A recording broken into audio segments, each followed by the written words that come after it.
le Seigneur, afin d'être édifié, d'être encore, de recevoir le pain quotidien, notre nourriture spirituelle. Et nous rendons grâce à Dieu pour ces moments de prière, d'adoration que nous venons d'avoir.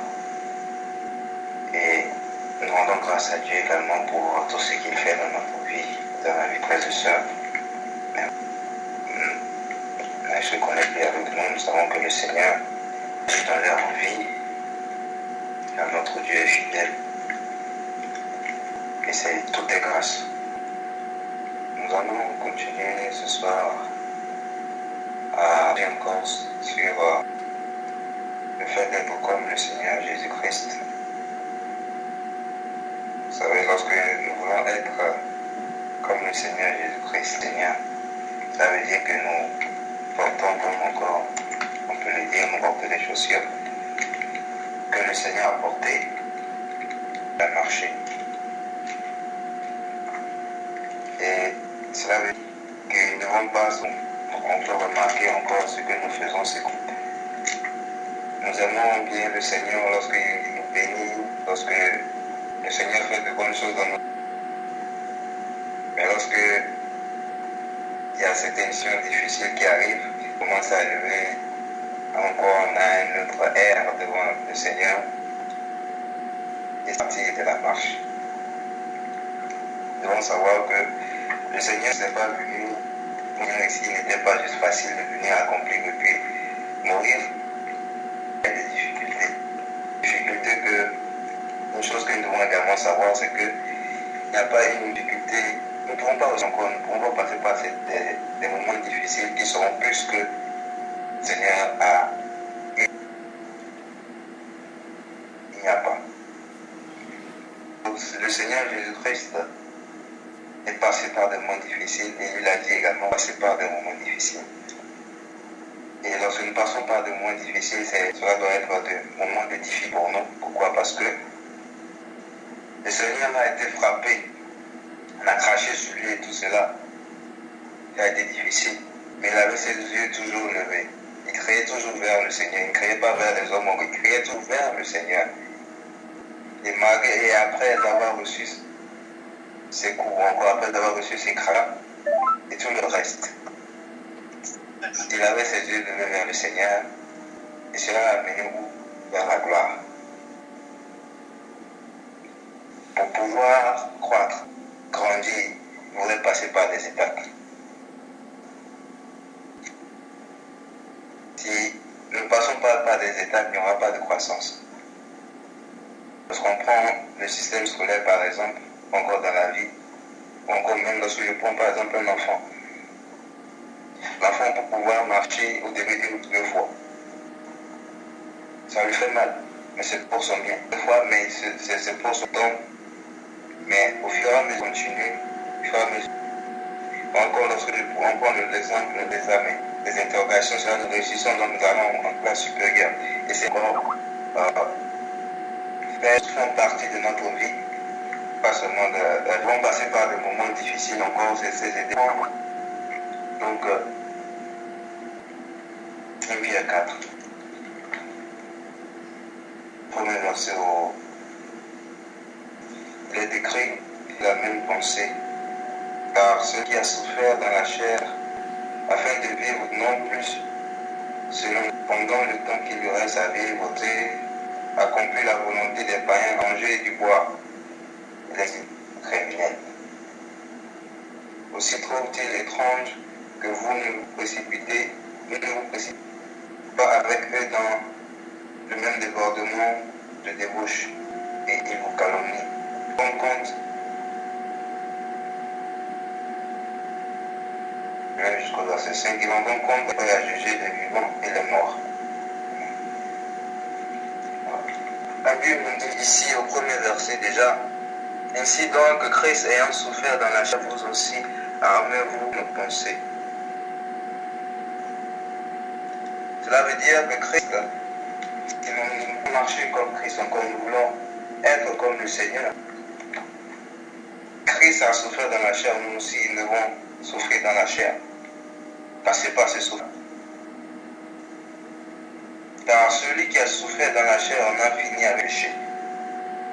Souffrir dans la chair, nous savons tous que le salaire du péché, c'est la mort. Et lorsqu'on parle du péché, le diable, qu'est-ce qu'il fait? La plupart des péchés que nous commettons,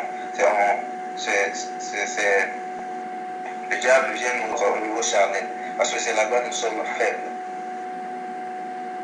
La plupart du temps. Je n'ai pas dit c'est seulement là-bas, mais spirituellement. Mais le diable utilise plus la chair pour nous faire tomber. Et lorsqu'on est à la chair, là nous pouvons faire le péché. C'est la chair qui nous conduit à pécher. Et donc, lorsque nous commettons le salaire du péché, la mort, nous commettons des péchés. Et lorsque nous passons par des moments difficiles, cela nous fait mal. Cela nous fait mal comment? C'est-à-dire cela nous fait dans notre peut-être pas nous mal. Ça c'est au niveau de la chair. Mais nous avons mal, qu'est-ce que nous devons faire? Nous devons avoir toujours nos yeux fermés. Nos yeux toujours levés vers le Seigneur. J'aime beaucoup cette chanson de monde qui dit God will make a way where there seems no way.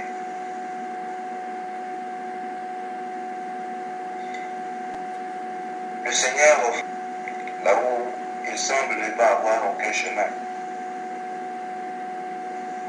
C'est-à-dire, lorsque nous prenons ensemble, c'est-à-dire que quoi? Charnellement, encore physiquement, il n'y a pas de chemin.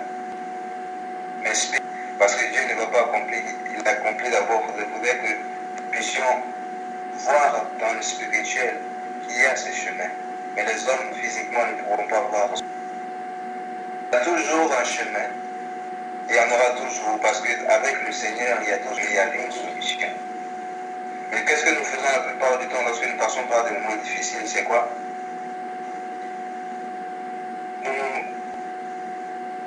regardons le Seigneur. Nous avons peut-être nos regards tournés plus sur le problème. Nous avons nos regards sur ce que les hommes disent. Comment est-ce que telle personne va me voir? Moi qui étais ici, comment est-ce que qu'est-ce que les hommes vont dire? Au lieu de lever nos yeux vers le Seigneur. Ce que je veux dire ici, c'est que lorsque nous passons par des moments difficiles, nous n'ayons pas nos regards levés. Ayons nos regards levés. Alors, je lève les yeux vers les montagnes d'où vient le secours. Les montagnes, encore les montagnes, je vais bénir le nom de Dieu qui nous a parlé sur la montagne. La montagne, c'est ce lieu où nous trouvons Jésus-Christ. À lieu d'adoration, lorsque nous arrivons à la montagne, nous voyons Dieu encore, nous sommes avec l'Éternel. Encore, pour pouvoir voir le chemin, quand tu baisses tes yeux, tu ne peux pas voir le chemin. Mais il faut lever tes yeux avant le chemin.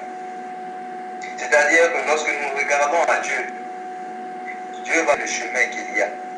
Mais lorsque nous regardons aux hommes, et que nous avons nos yeux baissés, nous ne pourrons pas voir. Il y a toujours un chemin. Et il y en aura toujours. Nos yeux doivent être fixés vers le Seigneur, car c'est lui notre salut. Il est la solution. Et nous décourageons. Maintenant, le temps de Dieu. Donc celui qui a souffert dans la chair en a fini avec l'éducation donnée pour la solution. Nous savons comment résoudre, nous savons encore pouvoir dire que c'est une étape, c'est que nous avons quelque chose. C'est parce que nous avons évolué, c'est parce que nous avons une croissance. Donc les étapes qui viennent dans notre vie, nous vont nous dire que ce sont des évaluations. Et pouvoir franchir une étape encore, pouvoir passer des moments difficiles, mettre la parole en pratique. Comme je disais, donc nous devons aller vers le Seigneur, avant de tourner nos regards vers le Seigneur, qu'est-ce que la parole de Dieu nous dit? Nous devons garder, continuer cette méditation, ce n'est pas passer un moment difficile. Que notre temps de prière va diminuer. Le Seigneur sait que je suis en train de si vraiment prier, donc je ne peux pas vraiment prier le Seigneur. Non. Là, le diable est en train de dire qu'il a gagné. Parce que le diable cherche quoi? Il cherche à diminuer notre temps de communier avec le Seigneur. Et plus nous nous lamentons si nous n'avons pas de regard vers le Seigneur, et le diable, il est content de cela. Et lorsque nous passons par des moments difficiles, par des situations difficiles, et que nous gardons toujours cette communion avec le Seigneur, nous rendons plus forts encore. Nous avons mettre en pratique la parole de Dieu. Tout se trouve dans la parole. Il suffit juste que le Seigneur nous éclaire et nous trouverons réponse à tous nos problèmes dans la parole de Dieu. Et pouvoir donc nous mettre en pratique la parole, mettons en pratique la parole lorsque nous passons par des moments difficiles. Lorsque je sais que le Seigneur m'a dit, il ne me délaissera point, il ne m'abandonnera pas. Et encore, je sais également que le Seigneur pourvu à tous mes besoins, encore il est toujours là avec moi. Je ne vais pas m'inquiéter, on vient me demande de ne pas m'inquiéter du lendemain, car le lendemain prendra soin de lui-même. En mettant confiance en la parole également, en ayant la foi que ce que Dieu a dit, il va l'accomplir. Souvent, nous doutons également de ce que la parole de Dieu nous dit. C'est vrai, on lit le message, on lit le verset, mais on doute un peu, est-ce que le Seigneur va vraiment faire? Bien aimé, ce n'est pas une attitude d'une personne qui a reçu le Seigneur Jésus-Christ encore. Le Seigneur Jésus-Christ n'a jamais dit, est-ce que mon Père n'a jamais dit ça? Il n'a jamais douté de Dieu. C'est-à-dire que lorsque nous nous posons, c'est comme si nous doutons de qui est Dieu. Et Dieu, c'est la vérité. Et si Dieu a dit de ne pas s'inquiéter du lendemain, le lendemain prendra lui-même. Si Dieu a dit qu'il pourvoira à nos besoins, il va pouvoir. Il nous faut également avoir la foi. Nous passons par des moments difficiles, l'élément clé c'est avoir la foi en Dieu. Par ces moments par lesquels nous sommes en train de passer. Lorsque la foi est ébranlée, ce sera difficile pour nous de pouvoir passer ces moments. Encore trouver solution à cette vie. Car lorsque nous prenons également dans Hébreu 11 la définition de la foi, Hébreu 11 le verset 1, or la foi est une ferme assurance des choses qu'on espère, une démonstration de celles qu'on ne voit pas. Comme il disait encore, je crois que c'est les frères Paul, la parole de Dieu est tellement exacte, précise. Le verset dit, or la foi est une ferme assurance. On n'a pas dit une ferme, mais une ferme assurance, on espère. Une démonstration de celle qu'on ne voit. La ferme assurance des choses qu'on espère en une chose, ça ne veut pas dire que la chose est physique. On espère en une chose, nous avons confiance, nous avons mis notre confiance que cela va arriver. Une démonstration de celle qu'on ne voit pas. Les hommes ne peuvent pas voir, mais nous voyons cela parce que nous croyons en notre Dieu. Et lorsque nous croyons en notre Dieu, nous arrivons maintenant à démontrer aux hommes que voilà le chemin. Il n'y a pas de chemin, selon les hommes, il n'y a pas de chemin. Mais la foi, ce qui est la ferme assurance des choses qu'on espère, ça nous amène à nous convaincre qu'il y a le chemin. Maintenant de pouvoir démontrer maintenant aux hommes qu'il n'y a pas de chemin ici. Mais moi, je vais vous montrer qu'il y a un chemin. C'est ça la différence entre une personne qui a reçu le Seigneur et l'autre qui n'a pas reçu. Une personne qui n'a pas reçu le Seigneur passe par le moment difficile, elle va compter sur elle-même. Oh, comment est-ce que je vais faire ceci? Comment est-ce que je vais faire ça? Et je vais passer par-ci. Mais nous, en tant qu'enfants de Dieu, enfants de Dieu, le Seigneur est là pour nous. Quel est cet enfant qui a son papa? C'est ce papa qui voit son enfant en train de souffrir et va le laisser cet enfant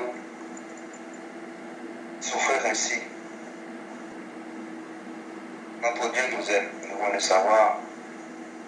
Et le Père de Dieu le dit également, je ne sais pas c'est quel verset, mais il ne permettra pas que nous soyons au-delà de nos forces. Jamais. Et Dieu l'entend encore. n'y a aucun problème qui dure l'éternité. Il n'y a pas de ce monde. Les choses de ce monde sont temporaires. Lorsque nous avons nos yeux vers le Seigneur,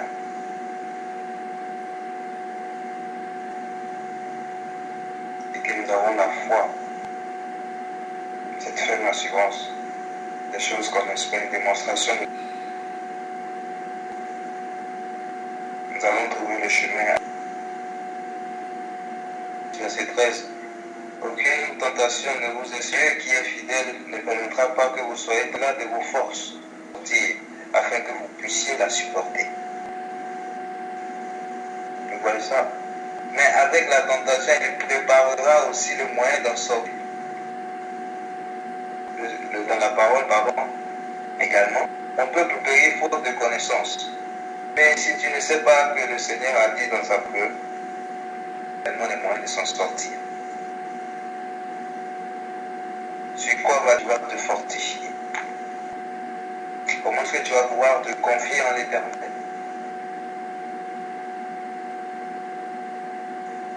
Connaissez pas donc ça veut dire que quoi, lorsque nous ne connaissons pas la parole dans nous, c'est difficile de pouvoir supporter les moments. Le Seigneur nous demande à ne pas être de la parole, à garder la parole, à mettre en pratique chaque jour. Connaissance, et lorsqu'il n'y a pas de connaissance, c'est lorsque nous ne connaissons pas la parole, c'est également quand on est passé par un moment difficile. C'est-à-dire que lorsque nous ne connaissons pas et qu'une a venu nous dire qu'il n'y a pas de pas, le Seigneur a dit qu'il viendra nous supporter, on ne sait pas. Si, ok, d'accord. Bien. La foi. Souvent dans le moment de tentation, c'est parce que nous n'avons pas la foi. La parole, oui, Hébreux 11, verset 6. Or, sans la foi, il est impossible de lui être agréable. Car il faut que celui qui l'approche, qui le cherche. Il est impossible d'être agréable à Dieu. Si nous voulons être encore, si nous voulons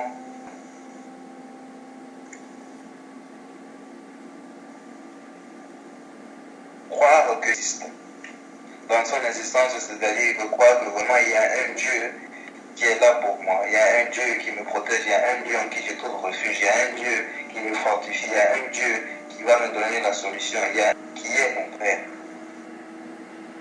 Ne sera pas.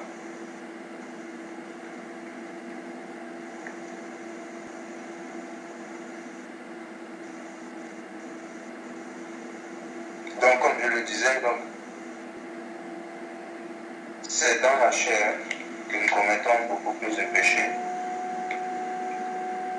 Les convoitises de la chair. Quoique notre frère on a parlé dernièrement, on se trouve de 1 Pierre 4. C'est assez en effet d'avoir dans le passé accompli la volonté des païens, marchant dans la dissolution, les convoitises, les vols, les excès du manger, du bois, les idolâtries humaines. Ça, c'est ce que nous faisions autrefois. Et lorsque nous recevons le Seigneur dans notre vie, devenons de nouvelles personnes, intelligence.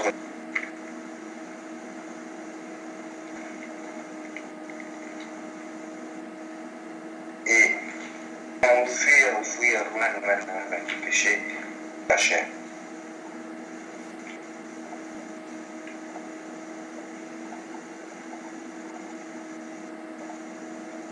Et la parole dit, c'est assez en effet d'avoir le passé accompli. Nous avons été enseignés ici pour que nous ne faisons pas notre volonté, mais nous faisons la volonté de Dieu. Encore dans le Seigneur, notre volonté n'est plus là, mais nous faisons la volonté de Dieu. Que nous voulons, mais ce que Dieu veut que nous fassions.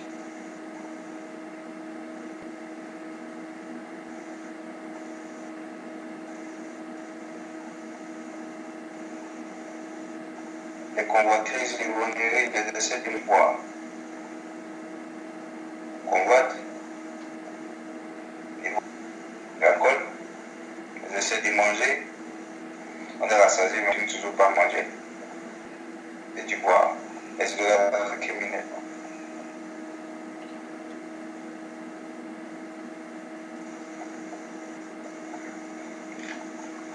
Verset 4. Aussi trop riche que vous ne vous précipitiez pas avec eux dans le même débordement des bouches. Et il est vrai que une fois que nous acceptons le Seigneur Jésus-Christ dans notre vie et nous acceptons le Seigneur comme Seigneur et Sauveur, il y aura beaucoup de personnes à travers notre marche, manière de faire. Nous aurons des personnes qui vont parler mal de nous. Et nous ne cherchons pas l'approbation des hommes. Ils peuvent parler mal de moi. Ils peuvent dire ce qu'ils veulent. Mais tant que je sais que je fais selon la volonté de Dieu, que j'agis selon la part que je fais est bien.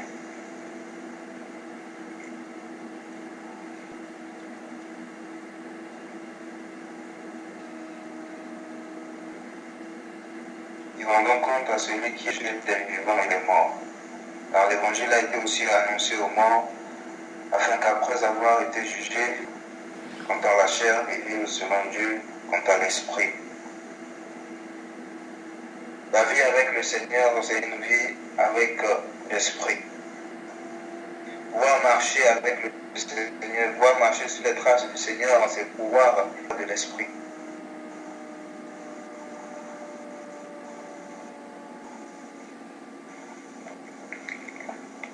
L'esprit est que nous avons reçu, l'esprit qui sonde le cœur du Seigneur, le cœur du Seigneur, nous amènera à pouvoir faire selon la volonté de Dieu.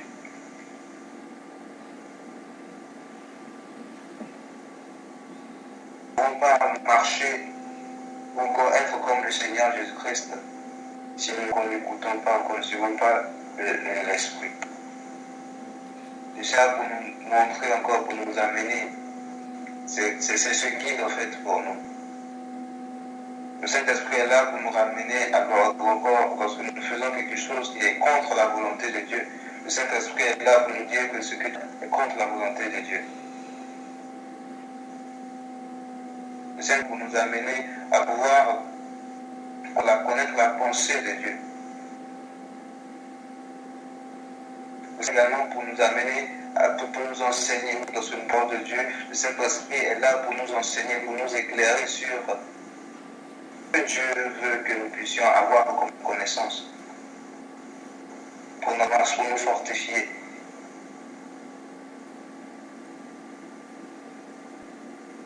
Nous ne pouvons pas dire que nous avons reçu le Seigneur Jésus-Christ dans notre vie et ne pas suivre encore, marcher sur les traces de l'Esprit, non? Si nous écoutons le Saint-Esprit, c'est que nous sommes en train d'écouter notre chair. Les désirs de la chair sont contraires à ceux de l'Esprit.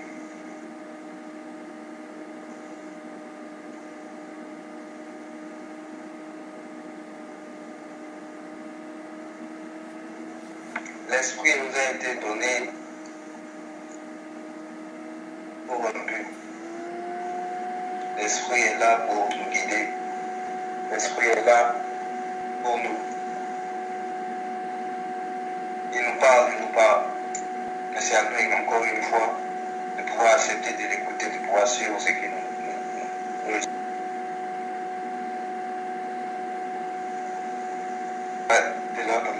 De la décision.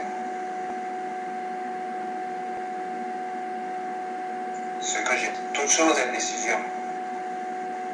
Nous décidons de pouvoir suivre le Seigneur, de pouvoir écouter la voix de l'Esprit, ou encore décidons également de pouvoir écouter la chair. Sachant que le diable nous attend dans la chair.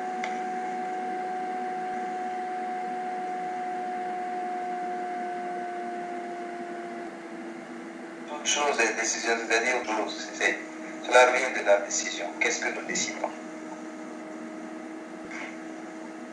Appelé à choisir la vie signes du Saint-Esprit.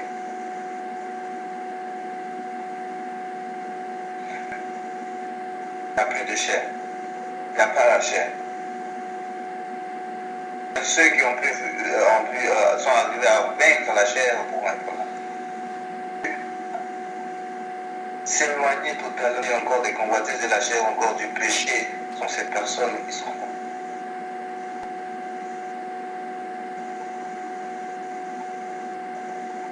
On ne peut pas faire deux encore, on ne peut pas faire les deux en même temps. Sur l'esprit et sur la chair, sur l'esprit, nous ne pouvions pas. Soit nous suivons la chair.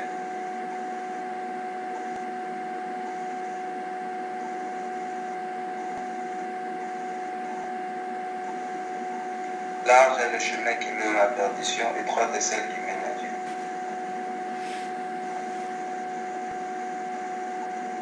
Avec le Seigneur, plus nous aimons, plus nous avons des épreuves, plus nous nous approchons de Dieu. Et plus nous nous approchons de Dieu, nous croissons seulement. Et une chose également que nous devons savoir, je vais prendre cet exemple. Cet enfant, je ne sais pas si c'est... Mais il y a eu un enfant qui a demandé à son papa comment est Dieu, quelle est la taille de Dieu. Et le papa a demandé à son enfant, il y avait un avion qui était en train de voler, il demande quelle est la taille de cet avion. Petit. Et ils sont allés dans un aéroport. Et au fur et à mesure qu'ils s'approchaient d'un avion, le papa demandait à son enfant comment est l'avion. L'enfant a dit il a une taille un peu plus grande. Ils ont encore évolué. Il a demandé encore comment est cet avion. L'enfant a dit encore plus grand. Cela veut dire que quoi? Si notre position, comment nous voyons Dieu.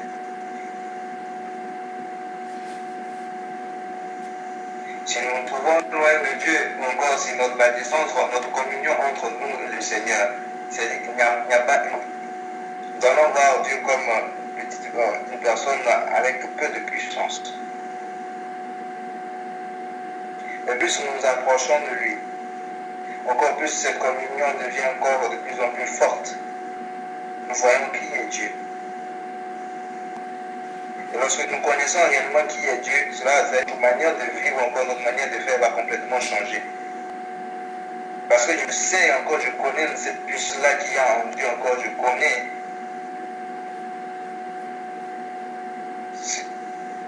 Dieu, je connais Dieu totalement, mais nous nous approchons plus de lui, plus encore. Nous le connaissons. Et comme des fois il est grand, nous voyons comme des fois il est puissant.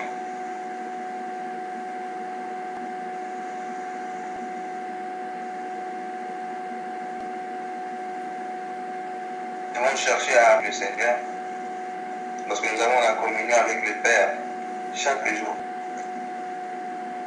Encore lorsque nous savons que Dieu est grand, encore Dieu mérite que nous nous donnons à 100% pour lui. Ne va pas faire ceci pour le Seigneur, encore faire ceci pour le Seigneur. Cela doit de nous-mêmes. Comme une personne ne nous a pas également forcé à pouvoir suivre le Seigneur Jésus-Christ, nous avons accepté par nous-mêmes un engagement d'une bonne conscience. Par nous-mêmes encore, avec cette bonne conscience également, nous allons suivre le Seigneur avec foi de tout notre cœur et prendre les choses de Dieu comme étant des choses avec priorité.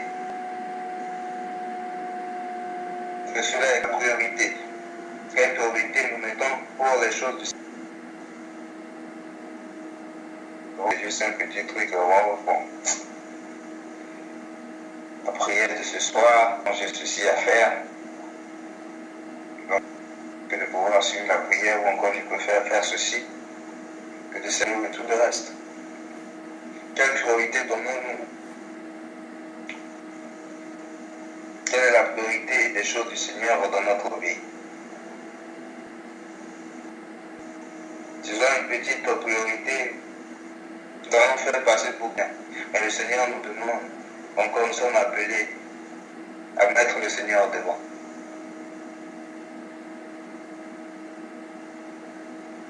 Le royaume des cieux, il est par-dessus tout. Cherchez d'abord Dieu. Nous avons Dieu, c'est-à-dire Dieu qui est la plénitude de ce que nous avons tout. Comme encore le frère nous disait la fois dernière, non, on cherche seulement juste ce qui est à côté. Nous cherchons autour de Dieu. Parce que nous ne savons pas que Dieu est la plénitude. Lorsque nous avons Dieu, nous avons tout. Mais nous cherchons seulement ce qui est autour. Cherchons. Donnons-nous totalement. Si nous voulons vivre comme le Seigneur Jésus-Christ, le Seigneur passait d'abord les choses de Dieu en premier. Et toutes choses de Dieu, les choses de Dieu d'abord. Parce qu'il savait, encore il connaissait son Père. Parce qu'il aimait une personne, nous allons faire passer ces choses.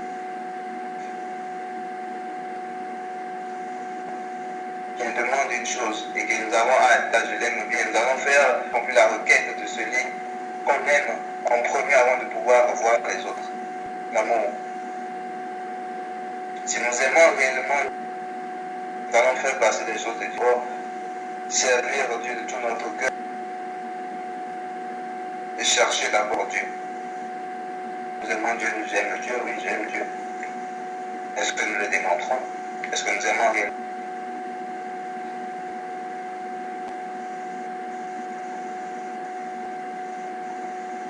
Je vais terminer avec les deux derniers versets, verset 7. La fin de toutes choses est proche, soyez lâches et sobres.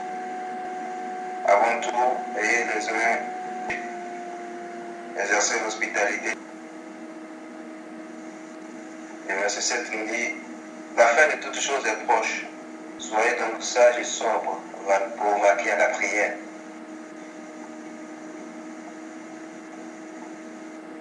Il n'y a plus le temps de pouvoir avoir nos idées vers le monde, frères et sœurs. Mais nous devons être sobres et lever nos voix vers le Seigneur.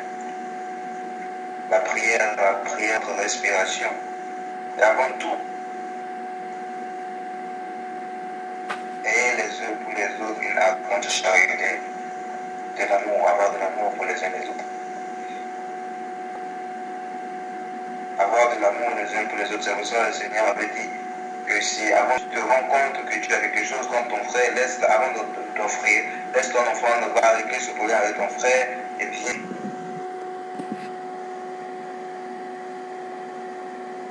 entre nous, c'est pour ça la parole de verset 8 dit avant tout, ayez une ardente charité, ayez de l'amour les uns pour les autres.